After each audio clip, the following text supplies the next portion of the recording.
উনি একটা কথা বলেন নাই যে we had a few years গো আমরা খুব একটা আনন্দময় সময় কাটিয়েছিলাম মালদ্বীপে। হ্যাঁ, আমরা একসঙ্গে অনেকে গিয়েছিলাম, দ্যাট ওয়াজ ভেরি এনজয়েবল। আচ্ছা, এখন আসল প্রসঙ্গে আসি। যখন ডক্টর তাসফিন গিয়ে আমাকে এই সেমিনারটা অর্গানাইজ করার কথা বলল, আমি দুটো কারণে খুব ইন্টারেস্টেড হলাম। একটা হলো যে এটা একটা ফাউন্ডেশন, ওনারা করেছেন ওনাদের বাবা মার নামে। এই যে বাবা মাকে স্মরণ করা, এই জিনিসটা কিন্তু আমি মনে করি যে আমার সমাজ থেকে আস্তে আস্তে কমে যাচ্ছে।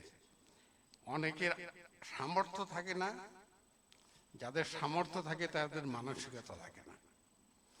তা আমি সেজন্য বেশি ইন্টারেস্টেড হলাম যে ওনারা এই ফাউন্ডেশনের নাম দিয়ে ওনার মা বাবাকে জীবিত রেখেছেন এবং তারা কি কাজ করছেন সেই কাজের পরিধিটা একটু দেখে আসি। আর দুই নম্বর ইন্টারেস্টেড হলাম যে তাসনিম যে কাজগুলো করছে সেগুলো মোস্টলি মলিকুলার লেভেলে, particularly for the detection and prevention as well as cure of cancer. আমরা সবাই জানি যে নন কমিউনিকেটিং ডিজিজ আগামী দিনের আমাদের প্রধান চিকিৎসার বিষয়বস্তু হয়ে দাঁড়াবে, কারণ কমিউনিকেবল ডিজিজ অনেকটা আমরা কন্ট্রোল করে নিয়ে আসছি এবং তার মধ্যে ক্যান্সার উপরের দিকে যাবে, হাইপারটেনসিভ ডিসঅর্ডার, ডায়াবেটিস আর মেটাবলিক ডিজিজ যেগুলো আছে সেগুলো হয়তো কিছুটা আমরা কমিয়ে নিয়ে আসতে পারবো, কিন্তু ক্যান্সারের পারবো কিনা সেই সম্পর্কে আমার সন্দেহ ছিল। এই কারণে যে ক্যান্সারে প্রথমে আমাদের অ্যাটেম্প ছিল যে লোকজন ক্যান্সার নিয়ে আসলে সেই ক্যান্সারটা কিভাবে ভালোভাবে চিকিৎসা করা যায়।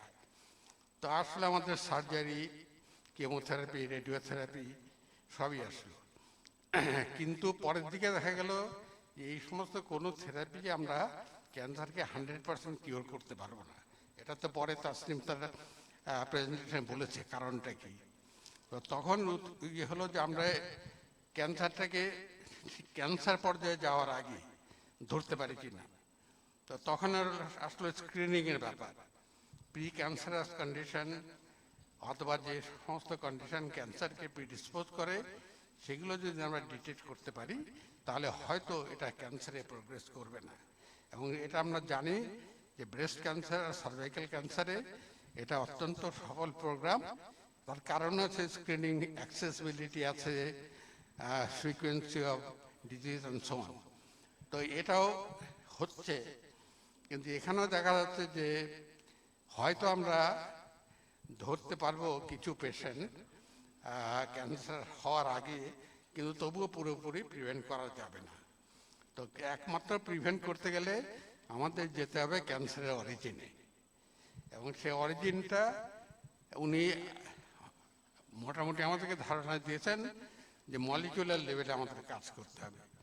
যদি মলিকুলার লেভেলে আমরা এই কি বলবো এগুলো এরেন্ট সেলগুলোকে, ডিসঅর্ডারলি গ্রোয়িং সেলগুলোকে ডিটেক্ট করতে পারি, ট্রিট করতে পারি, তাহলে একমাত্র ক্যান্সারের পুরোপুরি নিরাময় সম্ভব।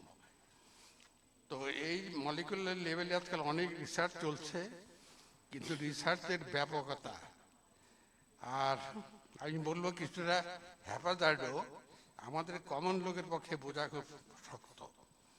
তো সেই জন্য এই জিনিসগুলোকে আমাদেরকে ঠিকঠাক করে নিতে হবে যে কোন লেভেলে কোন ইনভেস্টিগেশনগুলো করলে আমরা মলিকুলার লেভেলে গিয়ে ক্যান্সারের অরিজিন সম্পর্কে মোটামুটি ভালো ধারণা পাবো, এবং সেইখানে যদি আমরা টার্গেটেড থেরাপি দেই, ইমিউনোথেরাপি দেই এবং কোনো কোনো ক্ষেত্রে স্টেম সেল থেরাপিও দেই, তাহলে হয়তো এই ক্যান্সার একদম গোড়াতেই নিরাময় করা সম্ভব।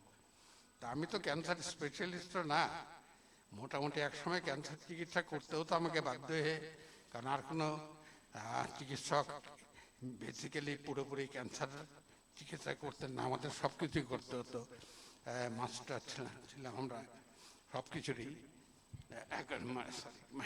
মানে কোনো কিছুই মাস্টার না, সব কিছুর জায়গা বলতে ছিলাম।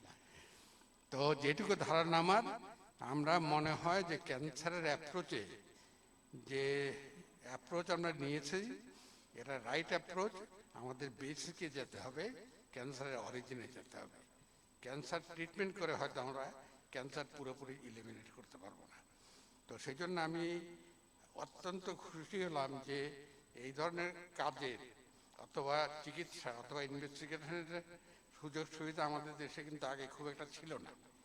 এই যে ওরা বাইরে থেকে ট্রেনিং নিয়ে আসছে, পড়াশোনা করে এসছে, কাজ করে এসছে, তো এইখানে সেই জিনিসটাকে রেপ্লিকেট করতে চাচ্ছে অথবা করছে, সেটা অত্যন্ত একটা খুশির কথা এবং আমার মনে হয় খুবই আশাব্যঞ্জক।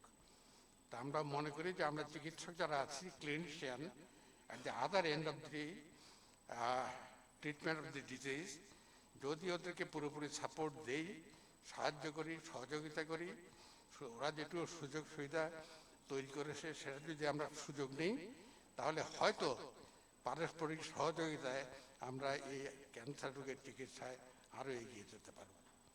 তো তাসনিমকে ধন্যবাদ এবং পুরো ফ্যামিলিকে ধন্যবাদ যে তারা এই ধরনের একটা কাজে অগ্রণী হয়েছেন এবং তাদের বাবা মার নামে ফাউন্ডেশন এগিয়ে নিয়ে যাবেন, এই আমার ধারণা। তো সবাইকে অনেক ধন্যবাদ আমাকে এখানে আমন্ত্রণ জানানোর জন্য, আর আমার কলিগ যারা আছেন সবাইকে ডাকার জন্য।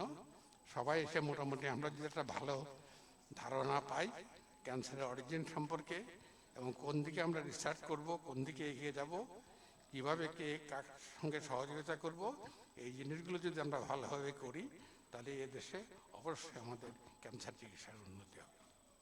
তো সবাইকে অনেক ধন্যবাদ। আমি ওর বেশি বক্তৃতা দীর্ঘায়িত করবো না, দুটো কারণ, একটা হলো সময় নেই, আর একটা হলো এমনিও আজকে কথা বলতে একটু অসুবিধা হয় লম্বা বক্তৃতা। তো সবাইকে আবার ধন্যবাদ জানিয়ে শেষ করছি।